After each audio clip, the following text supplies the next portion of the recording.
So one thing each of us have in common, and where our missions for each of, whether our business or organization intersects, is through veteran suicide prevention. So I want to start with this data.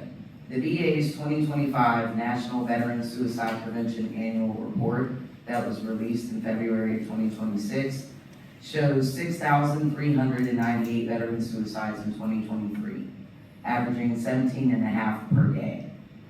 We are not seeing a meaningful reduction in veteran suicide. 61% of veterans who died by suicide in 2023 had not received VA health care in the prior year. The most frequently identified risk was pain, and since 2001, we have lost more than 120,000 veterans to suicide, more than all U.S. combat deaths in every war since Vietnam combined. So this question is for each of the panelists. From your perspective, whether clinical, advocacy, entrepreneurial, or lived experience, what do you believe is the single greatest driver of veteran suicide that isn't getting enough attention?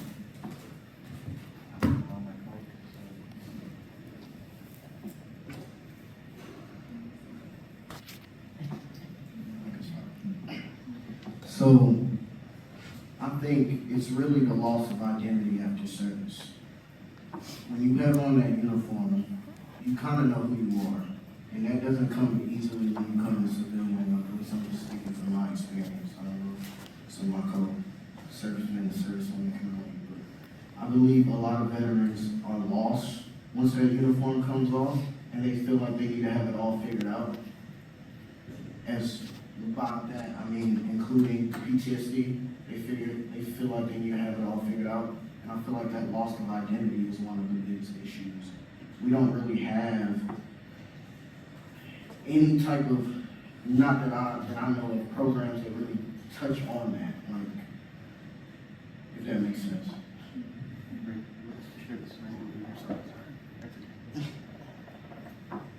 I was going to say pride. I know veterans have a lot of pride that's instilled in them, which I think is a very good thing, especially when in the military.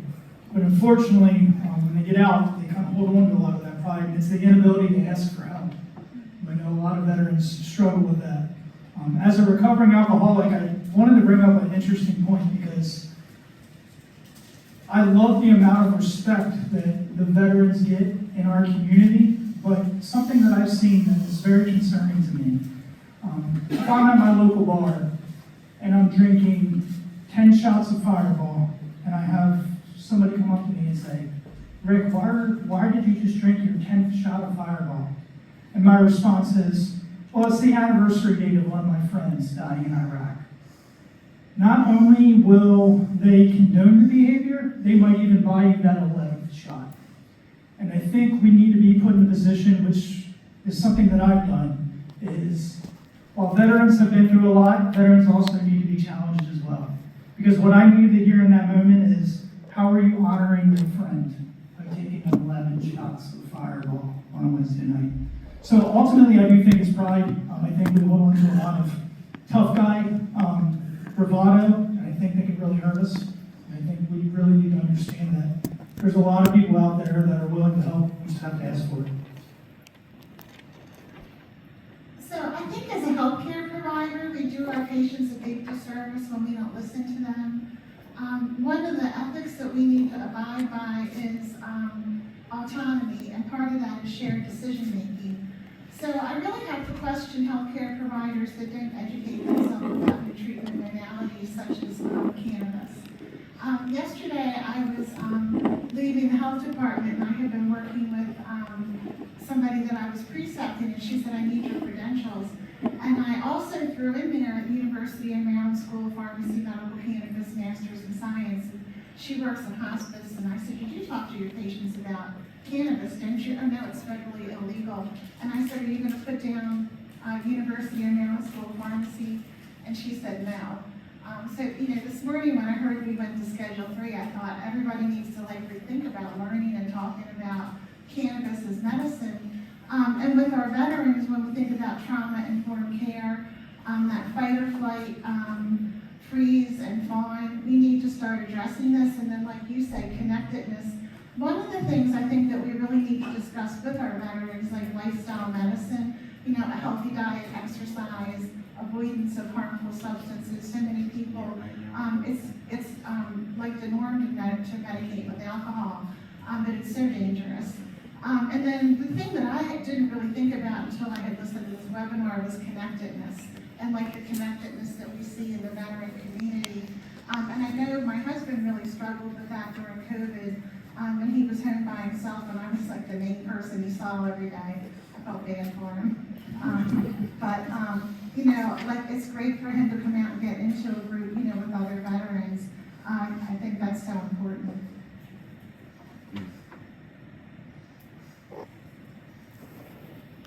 So Renee, it's actually going to go back to you. So Renee, you're in clinical practice. Are there specific evidence-based frameworks from MCST, from the program here, that you apply when a patient comes to you seeking cannabis-based care, especially a veteran? Yes. So, like any treatment modality, cannabis is medicine. We have an endocannabinoid deficit, and we all are in a deficit because of our diet, exercise, and stress that we live in. So everybody needs to get educated about the endocannabinoid system and how to tune it up. And then like any other treatment modality, with the patient, you go through risk versus benefit. And cannabis is just one tool in the clinician toolbox among others. But you want to present cannabis use risk, side effect, benefit. It's a high benefit, it's low risk. It's some risk, it's not no risk. For instance, years ago I had a patient with Parkinson's disease that I was certifying for cannabis, and I warned him ad nauseum about smoking it with tremors and dropping it and starting a fire. There's other risks. The high THC content that we see in the dispensaries really concerns me. I love to follow Dr. Dustin Sulak, start low and go slow. And I think with medical users, what we're looking for is that lowest dose of THC that gives them symptom relief, but we're not so high that we can't function. Cannabis hyperemesis syndrome, there's a lot of talk about that. There's a genetic component. What are we using in the cannabis now? A lot of the cannabis is hybrid. And then, we get into cannabis that you get that's not from a dispensary. And then I also hear a lot about the testing, that goes on in Maryland. Nothing's ever perfect. But BI-22, we focus on harm reduction. And Richard works with the Maryland Overdose Response Program. And I think that we all feel strongly about helping to prevent opioid overdoses. But there's so much more, like breaking the stigma of addiction. And one of the things that we like to say, when he dispenses the Narcan, is, when you treat somebody with Narcan who's overdosing, they need to be able to breathe and think about getting into recovery. So, I think like moments like this where we all get together and put our heads together and think about how can we do this differently. I'm very humbled to be doing the work that I'm doing, and thank you. I'm going to piggyback off something you said.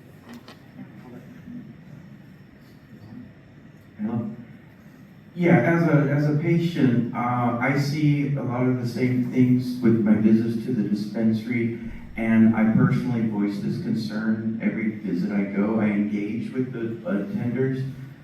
There's some dispensaries that, since we've turned to adult rec, aren't even really like thinking about it medically anymore, which is a shame. But the ones that do, I keep driving that home about the percentages, and I keep insisting. It's the terpenes, and the other cannabinoids, the CBGs, and can you guys hear me okay? Yeah. Yeah, let's just talk for real. And so that's my concern, and I keep reminding them that it's not about the percentage, and they keep going up on 28%, 31%, 32%. And the medical people, we do get higher doses, but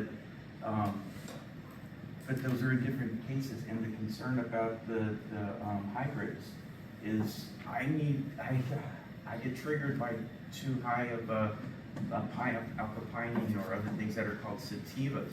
People like to argue, oh, sativa and indica isn't really a thing anymore. Fine, let's get the science behind it and actually educate people on it. But we really need to drive home the dispensaries and the growers, regardless of adult rec, and educate that, hey, you can even tell everybody for a better high. You just look at the other things in lower doses, you can get some really good stuff for everybody. And Cheryl Murray Powell in my film did make one comment that I don't know if I had to cut it out because of the link. But when it comes to the adult use, the one takeaway that I stuck with is that everybody's medicated that's using it, they just don't know it. Trauma's trauma, everybody's trauma, especially in Pekin County and places near DC where I live. There's a lot of, just life sucks, right? So, anyway, yeah, I want. I usually speak pretty loud. Can you guys hear me? Yeah. All right. So I'm a veteran. That's great. I did go in Army at 17, and different than some people, I jumped out of planes for a living. So, and I'm from a military place, right? So I'm from a place called Fort Bragg, North Carolina. The only other conceptualization to be where I'm from is like to be from Sparta, which you would think like, who's actually tough? Right? You got the kids on the corner, you got the kids in the country, and then you got the guys on the other side of the fence doing all kind of stuff. And all of us act out in a way in high school, get tested around 9th grade, and the baddest ones except for some we want to wear our hat and beret to the side, right? It's very real. And I bring that up because one of the veterans in the movie mentioned about the difference between going in at 25 and 18, right? 21 and 17. Brain function development, right? Is absolutely. And so I missed the first question because I needed another second. So yes, I own a cannabis company with my friends. It's great. We changed all the laws. We did all the things the right way. We do all the things the right way. We grow every spectrum of plant to make sure we have terpene profiles that help people like me, right? Because if the single biggest driver, and including everything that was said here, because just amazing to me, to Brent, from what I've seen, is the moment you, after experiencing what I have, in other men and women I have, when you turn your system out, right, when you're charged up at the highest degree, right, it's 3, 4 in the morning, somebody's waking you up to play a game, right, that's training, right, to prepare you for what being in theater is like. Theater, what is theater? War, theater, wow, it's a show, right, so what if you're on, acting 24 hours a day, right, because that's what it is. So then, when you come out and you're off of it and you're home, and if someone offers you any drug where the potential side effect is suicide or depression, you probably shouldn't take it. Because that 10% occurrence or 5% studied occurrence, Dr. Sue Cicely, that's my doctor. Let's talk. Dustin Sulek, that's my doctor. Let's talk. I've been doing this since 2014. So when it comes down to my understanding that if it said 10%, 5% when you do the NIH study, and we'll get to Schedule 3, if it said 10%, 5%, 3% in a normal person, that's 40%, 30% in the better. Because they're wired different. Firefighters, police officers, people who are trained to respond to trauma fast, even some doctors, they might be wired down because it's so calm. They're like, oh my God, you killed yourself. Any drug that has that side effect would have to be questioned. And that's why I think whole plant therapy, cannabis, psilocybin, and mushrooms, right? I usually don't say peat, I call it peat. But these occurrences don't have that side effect. They just don't. And they don't have lingering effects. They just don't, right? So when we talk about harm reduction, trauma reduction, raise your hand, Reggie, Jay, another good group of friends I brought out here to talk and interact with you guys from all sides, because that's my belief. The moment you give a veteran the pill that has a suicide rate, your occurrence for a veteran-specific demographic, it went up 20% more than whatever the standard test is. So it's just absolutely dangerous for us. So when they gave me Paxil at Walter Reed, when I was there for 4 months, I know exactly what those nightmares are like. I remember sitting in there hearing people just got your leg cut off. Yeah, it's a rough night. And you gave me something supposed to help me, and now it's triggering potential suicide. It was 10% in a regular person. Well, what does it mean? Just to touch base a little bit on what Brandon's saying as well. I mean, the antidepressants, and I say this often, the antidepressants that I was taking from the VA did exactly what they said they were going to do. They kept me from being depressed. they also kept me from being happy. You're supposed to go through emotions as a human being. I don't care if you're a veteran or not. You're supposed to go through anxiety. You're supposed to go through anger and sadness. We're not supposed to have this muted life. And walking into a VA hospital and seeing all these veterans that were trained, like Brandon's saying, to wake up at 5 o'clock in the morning and go to PT and see these 350-pound zombies walking around the VA hospital, it's not a judgmental thing, it just hurts your soul because you know that we can just do so much more better. And I wanted to touch base too on the 25 age thing because I hear that so often where I'm from in Carroll County. Nobody should use cannabis until they're 25 years old because the brain is still developing. Why do we think that cannabis is the only thing that affects brain development? Why do we have 14, 15, and 16-year-old kids on 4 or 5 different prescription medications? So we need to cut it out with the whole, we have to wait till we're 25. In an idealistic situation, and probably backed by science, sure. But at 22 years old, I went through 2 combat tours in Iraq. So what do we say to the veterans then? Hang on for 3 years so we don't, possibly affect your brain development. Yes, ma'am. Well, don't you feel that that would also apply to enrolling in the military in general? You were a recruiter. I'm sure you went to many high schools. I also, at 17, 4th generation Navy, joined, and by the time I was 20, I was out. And now I am 64 years old and dealing with stuff that nobody knows because it's not documented.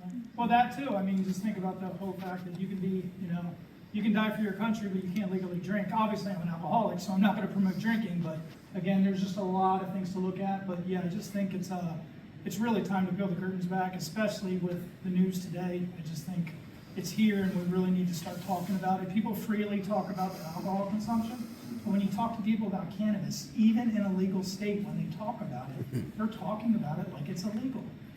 A lot of whispers, a lot of hush-hushes. I can't let this person know. I can't let that person know. And I think that has to stop because if we want this plant to be normalized, then we need to start talking about it. That's what we're all here for tonight. So as moderator, I have questions, but now I gotta talk a little bit. So, I'm not me. So I think one area that is the VA. And although, again, with the news today and things that we're seeing, I myself, I have refused all antidepressants, and I've been very open from day one with my VA providers and doctors. I had an appointment with a new doctor, and within 5 minutes, without even discussing it with me, she put that I had cannabis use disorder into my permanent health record without being properly diagnosed. So even though the things that we see, going on today with Schedule 3 and we hear all this, we want the broader audience to understand that stigma is still there and that there's stigma at the VA. Not every doctor is all accepting. We're seeing issues with those who are on pain medications. I have a friend, not a veteran, but who is a paraplegic, and they pulled her meds whenever she became a cannabis patient. This was in West Virginia. She needs both. She's not looking for an alternative, she's looking for an adjunct. And so these are the issues we still face today. These are the issues we're still fighting against today, and these are the issues that are still causing veteran suicide today. Which is ironic because the opioid problem actually, I think, got its roots in West Virginia with the coal miners and their backbreaking work and the lies that the pharmaceutical industry taught us or sold our doctors. So like Boone said in the film, well, he was talking about cannabis, but people are told lies. They don't know they're lying. They're just perpetuating the lies they've been told from the beginning. Period. So, and West Virginia, So, this segues right into my next question, and this is for each panelist. So for the veterans and family members in this room tonight, what is the most important thing they should know about getting support or accessing alternative therapies? Feel free to jump in. So if you need help, ask for it. Break the stigma. Don't be afraid to reach out for help. Always the suicide line is always available, and I know people that work on that suicide line. We want people, to continue to live and have good lives, especially our veterans. I was going to say, I think we need to be very, very honest about cannabis. Being a cannabis advocate and interacting with other cannabis advocates, I get frustrated sometimes. We always avoid talking about the negatives of cannabis. We always avoid talking about side effects. I personally do not believe cannabis is for everybody. I think it's a very, very, very individual choice. I had a veteran call me the other day, and he was looking for some guidance at the local dispensary and the menu and whatnot. We had a long conversation, and he just lost his wife. And at the end of the conversation, I ended up meeting him at the vitamin shop. And he said to me, I was supposed to talk to you about weed. And I said, well, we talked about it. We talked about it for a long time. And he said, well, what am I doing at the vitamin shop? And I said, sir, just from everything that we've talked about and some of your anxieties that you have going on, we should probably try some magnesium. We should probably try some L-theanine to start out. And at some point, if you think that this isn't really giving you what you need, then let's definitely talk. But I just don't think cannabis is a cure-all. And I think people need to understand, again, just like the antidepressants, we're supposed to deal with life. So if every time you have any type of anxiety in your life, you're reaching for that cannabis, I think we should start questioning that as well. So. I'm actually testifying to account personally. As I said, I became an advocate and I became my own experiment. And like Fabian Henry, the Canadian up there, who was doing this with other veterans, and like others in the film have said, and Renee, it's just a Band-Aid, but it is a drug, and it can be abused, and that's why you start low, go slow. And even with my philosophy of plants over pills, I think you also need to talk to your doctor about your medication and even consider finding a combination. What I wound up doing was getting off of 150 milligram anti-anxiety medicine that if I didn't take it the next day, I was a living nightmare. Today I'm on like a 5 or 10 milligram light anti-anxiety thing, balanced with cannabis. So I microdose throughout the day a little bit all day long. But again, the wrong strains, it's some sativa strains that set me off and it's no good. The magnesium, I went through a lot of, my diet changed a lot. All because, in fact, it's even helped change my diet for the better. And my health gives me more energy. And I've lost weight and I'm enthusiastic and I'm happy. So you have to just take everything in the right amount. Very good. Is it perspective from like how they can help someone, or from what angle? I want to make sure I was clear on that. So, let me find it again. I have a file in front of me. I'd like to hear either way if you have. But I was about to, thank you. And then we want to hear from you guys too, so please don't hold back. Would I talk to you about what you're going to say, what you were going to say, and then? I think there's no single one thing. I think the best thing I can tell you sounds like, the genie came in the bottle and was like, you had 3 wishes. What do you wish for? You wish for more wishes, Like, that's the smart thing, right? There is no one answer. 2 things can be true at the same time, So one of the biggest life lessons that I was able to experience was working and starting a program called the Weed for Warriors Project. And so it was cool because it was national, right? So it was a bandolitos, right? So that's what we called each other on the phone calls. All the way from Oakland to LA, and then Arizona got on board. That's when we met Dr. Sicily, and then Texas, and then, we had a problem with some southern cities, that's some Florida folks, and, really, really, really, really focused in by the time we came to DC, we writing policy about what Shanithia is talking about, veterans losing their benefits. And then that ended us throwing over 10,000 pill bottles at the White House, national news. I've been like a flash activist, right? That's different than an advocate, right? So what I did for others is make a scene, right? Make a way. Hey, is this the only way? You get your patients, your friends, your family, they start prescribing them a whole bunch of pills and stuff like that, you need to be challenging the doctors. You heard the woman here, that's one way you need to challenge, because yeah, it may need some help. Well, what about their diet? What about this? And then also the other side is never underestimate the power of a friend in nature. Like, life is very challenging for different people at different points in time. Sean and I were talking about it coming in, like something that may make me super numb and calm, made someone else crash out, right? Neither response being better than the other. Cannabis being a tool that allows us to access it. So the Weed for Words project didn't work if we weren't taking walks, right? We would go walk through the woods, and that was the cool part, because now you got 10, 15 vets in the canyon walking, and then that rekindles something else, which is the camaraderie, because we will isolate. Like, my friends here with me, they were like, all right, go get them out of the house, go get them out of the garden. We will isolate.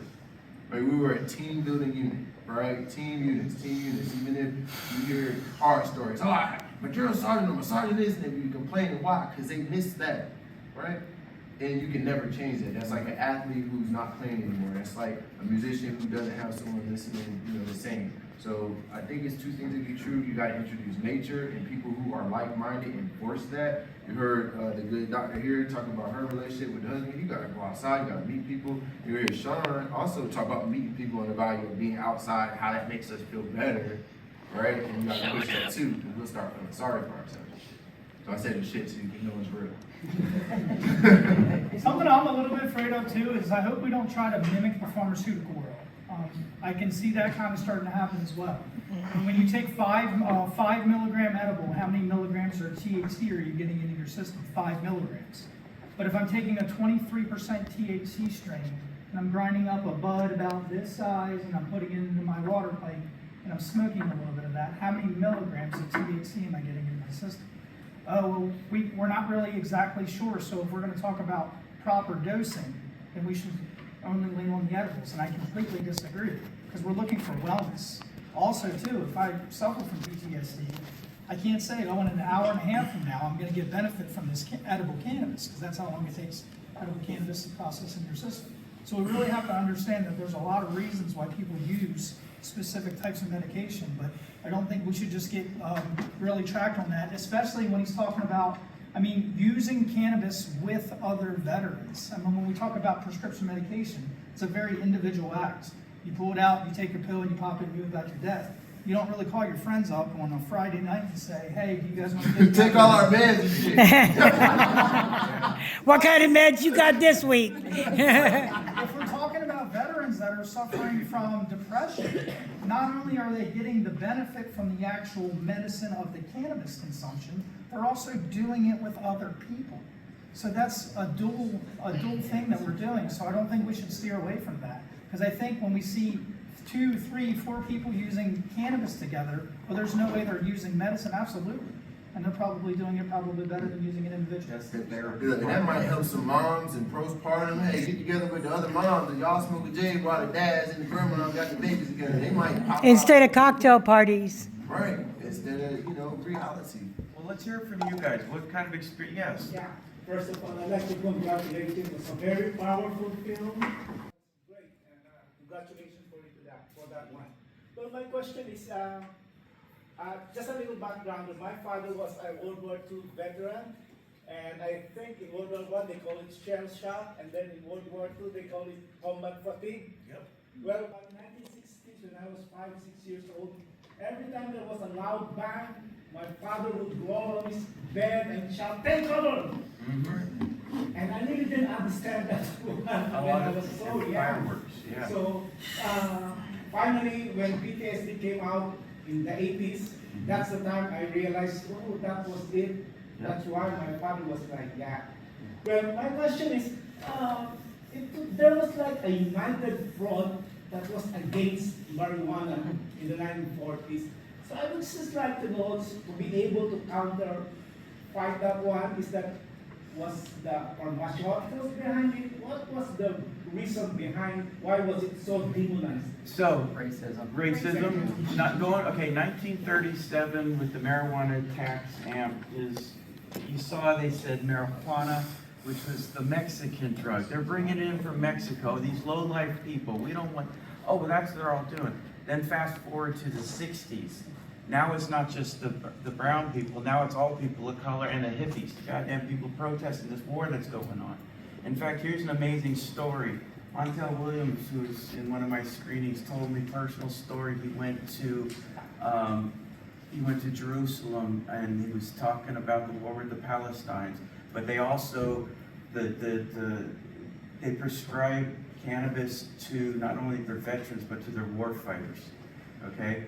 And while he was there, they were on the border and they were grinding up full bushes through weed chippers, right? And then bagging it up and then taking it across the border. And he asked the guy, well, like, you're putting in like all the trash and all the stems and shit, right? Shit you don't want in your bag. And he's like, it doesn't matter, they'll still smoke it. He said, well, why are you even doing that? And he says, to make them pacifists. So they won't want to fire their rockets over to us. They just kick back. And that dawned on me. Why alcohol is so condoned in the military, but marijuana, something that makes you want to fucking hug your brothers? Yeah. Who's gonna fucking point their gun at the enemy when they're, you know? Can I bring something in for loop something in? So, absolutely. So in the 40s, today's epic. Schedule 3. Everybody clap it up for Schedule 3. Yeah, bud.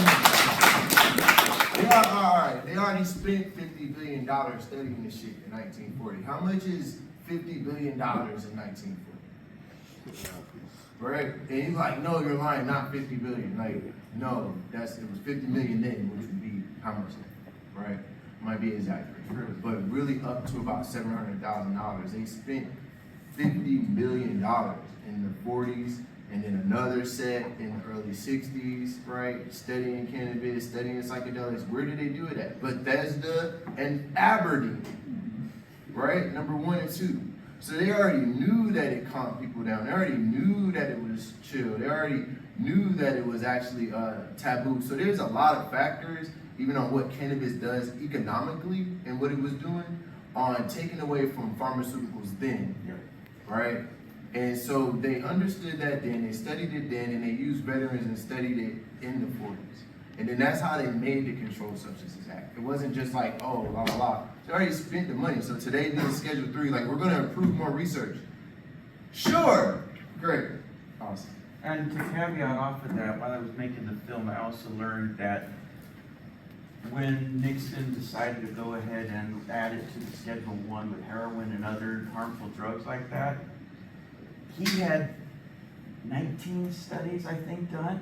He picked the one study that showed only the bad. Right.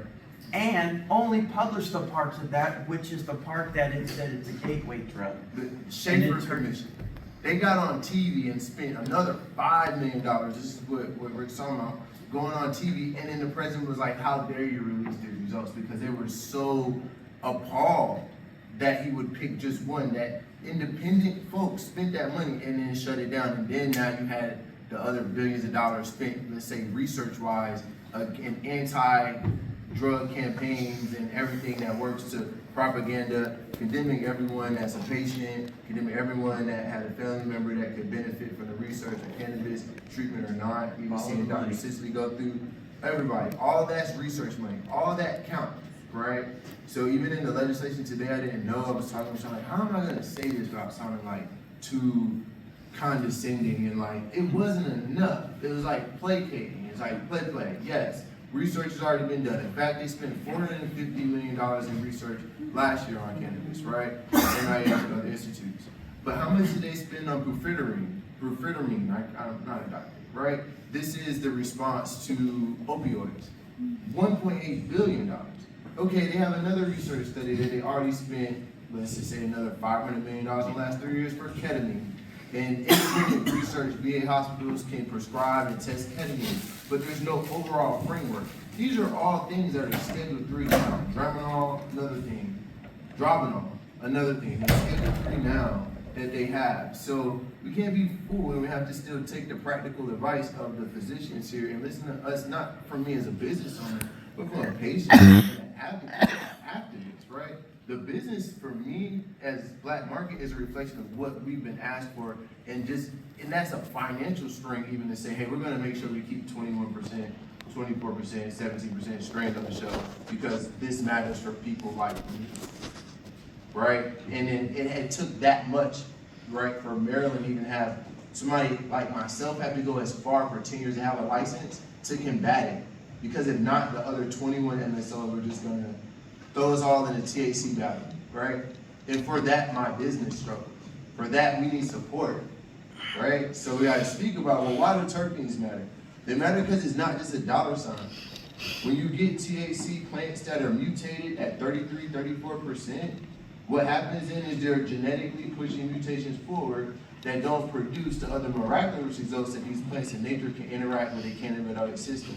So that's like, I love Costco when you have a big family cookout, but if I'm eating for just me and my significant others and intimate groups, we're going to the farmer's market, right? We got a big Costco thing, we got the big family cookout, like, oh man, we got to get the apples from there. It happens, right? I get both. It's marketplace for everything. But I did want to acknowledge some of those levels about scheduling and what the misnomers are to go forward today with truth, right? Did it do anything? Did anybody get free from jail? Did it put any framework in place to say that, after all this removal and stripping of DEI principles, that anybody would be required to, any standard of research is gonna happen now?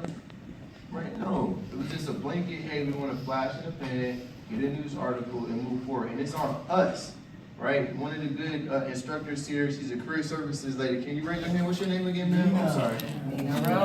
Miss Roa, she killed it, she said, regulation creates jobs. Right? We still need legislation, executive, some movement change. Legislation, right, creates requirements, but regulation creates jobs. Like, and even right now, Maryland has regulations on books, like things that matter, legislation, and those create jobs. That's how we use in this system. When I hear people like Brandon talk, I just want to be real honest with this. I start to experience a level of guilt because I was part of the problem. And I also think it gives me a different perspective that allows me to impact different types of people as well. I was against this plant my entire life. I didn't use this plant until I was in my mid-30s.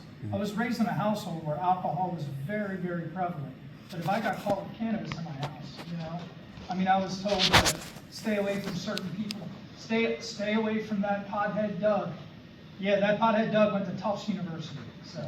I probably should have not listened to my father when it comes to that. But I worked myself up to a half a gallon of vodka a day for about 8-9 years straight. And I got arrested on April 19th, 2017, and I checked myself into rehab the following day. So as 420 being my sobriety date, people say, oh, that's cool date to pick. And I said, I didn't pick it. It really is part of my story. But I think that date, in combination with my background and the combination that I make fun of people who use cannabis. It makes you fat, stupid, and lazy. And all those years of heartache that I would have saved myself from if I would have opened my mind a little bit. And it does. I was watching a show the other day, I think it was on Dateline, and it was a rerun. But I was watching it with my wife, and I'm watching this black man that was wrongly incarcerated for like over 30 years. And all of a sudden, he's getting let out of jail, and he's hugging his mother for the first time. And I am highly medicated at this point. And I start bawling my eyes out. My wife's like, well, what are you crying about? And I said, are you watching the same thing that I'm watching? So it's not just about, it helps me with my anxiety, it helps me sleep, it helps me become a human being. Amen. It's my empathy, it allows me to have more caring for people as well. So I just really hope people can just understand that it's really here for us, and we should really look at it for what it is. Please. I have like a two-parter. So what do we do at this point, like me as just a regular person who wouldn't be able to talk about cannabis the way you guys are able to? What do we do aside from like the obvious like monetary support? Like, and I really like how you talked about talking about it for free to people, but I was wondering if there were other things from your perspective that we can do to kind of further the cause from where we stand. And then the second part to that, especially for Renee, like as a medical provider, how, because it's easy to say challenge your doctor, but what does that mean? Like I have a doctor who is very against it. I told her, oh, I use cannabis. And she's like, no, you should stop that. And like, she's not the only provider that I use, you know. And it's like, we get together like this, and it's almost preaching to the choir, right? So, but like, I feel like I would like some actionable steps, and how do I talk to my doctor about it? Well, I can't introduce, just keep my yeah, doctor. and start with the rescheduling. That's an acknowledgement by the government who has their licenses in their hands, acknowledging that, yeah, no, it's not like heroin after all. You know what I mean? You just lighthearted to it, be like, well, you know, actually, there's been thousands of reputable studies, and here, I'd like to just show you an example, or here, check out this film, that's why I made it. You know, it's an example of not arguing with people and getting in their face, because that's where people put up the brick wall. All right? It's about breaking the stigma, that's what everybody's been saying tonight. And it's about testifying and giving personal things. Well, no. Think of, and give them examples of things, of other medicines that help with other things. And be like, yeah, no, I've seen this personally. And wouldn't you rather let like some of these veterans do something like that versus have them go to a bar and let out their anxiety in a fist fight? Right? I mean, just think what comes to head and be natural. I think education and transparency is so important. And anybody can educate themselves on any topic, especially in this day and age when we have a lot of information just at our fingertips now. So I just think the information's out there for you to really kind of take a look at. And if you're really passionate about something, obviously it's a little bit easier to educate yourself on that. Because I always say, and I am not a medical professional, and if somebody asks me a question and I don't have the answer, I say, well, I don't have that answer, but I'm going to find that resource for you. But once you start getting yourself involved so much, I'm finding out that maybe I do have that answer. So for me, it's just been a lot of education, because I live in a county that is very, very anti-cannabis. So I've heard it all, so I kind of remember what people said and kind of what my response was to that. But the more pushback you get, I think the more educated you become, because you're kind of a little bit more well prepared for what people say. Two things. Well, I wanted Renee to still have a chance to respond as the provider. I'll try to talk quickly, but it's hard. So there's a couple misnomers, like, you know, when you talk to providers and they're like, oh, well, you know, we don't have enough research about cannabis. That's not true. The rest of the world did not stop researching cannabis. They did not stop peer-reviewed research because the U.S. did. There's a lot of high-quality peer-reviewed research out there, and I just handed you some articles that we need to be talking about. I take these with me everywhere. And then the other thing I think that people don't know as a provider, I'm in the cannabis industry, but I also work for a health department, and then I have a small telemedicine. And for those medications that I prescribe, I need a DEA number. So when you get your DEA number, you have to take, as a nurse practitioner or mid-level, you need 16 hours of education for prescribing opioids. There's a place for opioids, but it's, you know, got a lot of risks, so we need to learn that. But when I signed to get my DEA number, I signed something that said I would never talk to anybody about a controlled Schedule I drug. And I was in the MCST program, and I was like, well, I've talked to people about cannabis. And I signed it, but, you know, a lot of people that are providers have that fear, knowing that their livelihood is based on something that they said they wouldn't talk to about a controlled Schedule I drug. So that's not something that most of us talk about. I'm in a position now, you know, my sons are grown. I was a single mom. When I was a single mother, would I have done what I'm doing now? I don't know, because I was their sole support.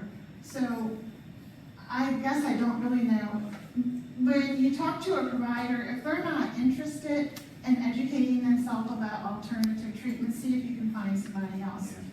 And recently, I had joined Cannabis Club on Facebook, or I'm not quite sure why, because I try to stay on the down low. But somebody put out 3 providers, you know, that you could call for cannabis certifications, and I was one. And somebody said, you know, were you unhappy that I put your name out there? No, I wasn't. I said, but I want you to notice that all 3 of the providers are nurse practitioners. Crazy. Right. And that's a shout out for NPs. I guess, well, 2 things. you can continue to educate yourself. I mean, there's a lot of information out there. You can check the source, and you don't have to know everything about everything. I mean, if there's something specific that you really want to know, do your homework. I mean, go to the Google machine. It's just, there's so much information out there that you can trust. There's also a lot of information out there that you can't trust. I just have one comment about the whole rescheduling thing and the fact that it just came out on what's today, Thursday? Came up this morning, yeah. And our government is very different today, and the only thing I'm gonna say is, they do stuff like that because it's a distraction. Yep. And so you have to say to yourself, well, what don't they want us to think about today? That's good. And so they just don't do that stuff just to do it. They do it because they don't want you to do something else. So, I'm always like, okay, let's dig a little bit deeper. So, yeah, just, one comment, I did have a whole section that we were gonna talk about Schedule 3, but and we had a great dynamic conversation, so we didn't really get to discuss it in depth.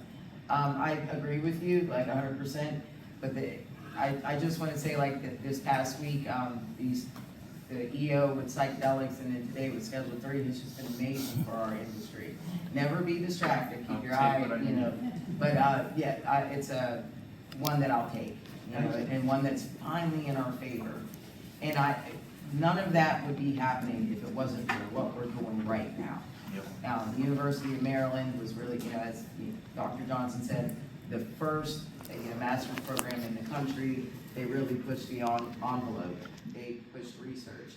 None of that, what we saw would not have happened without programs like this, without advocates, activists, nurses, organizers, business owners, without students, without researchers, without each and every one of you. And so you being here is already, you're on the right track, and you're already pushing the envelope even more forward. So we have time for one more question before we wrap up. Yes, sir.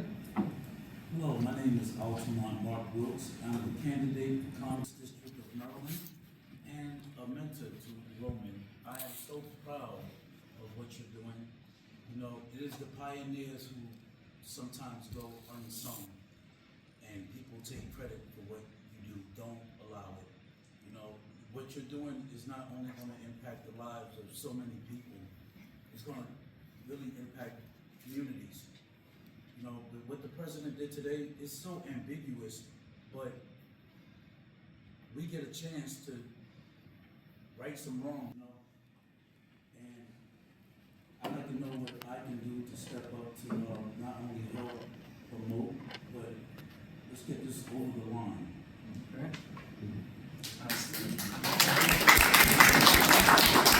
That kind of brings us to, one thing I want to say is a great way for for you all to help support is check out our organizations. Check out Veterans Initiative 22. Please check out the Unprescribed. Please check out CanCare. Please check out Veterans Initiative 22.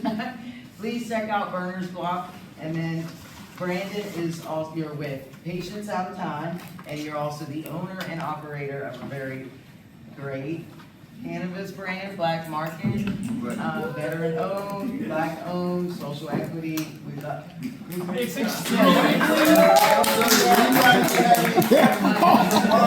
love this guy. I'm not gonna do that. So I think you guys can talk to Brandon out in the parking lot. I take Brandon shine, but Burner's Block will have our products in the mail, dispensaries, and office as well. So I want to know this is. Please do, please do. I have a big bottle of magnesium at home, and I haven't been taking it, but when I go home tonight, I'm going to start taking it. I'm so burger. Yeah, you got one. Why didn't you put your hand down? Let's conclude Nina and the I didn't know Student that's what they were Association. I think the best thing we can do is if you can give a follow-up email to everybody who signed up with all of our links. Yes, absolutely. All right, and That's we'll in be the around for information questions if that- anybody has them. Don't have a lot of time, I'm tired, but let's trade digits, all right? Thank you. This was good, man. Yeah. This was really good. That was it. Thank you.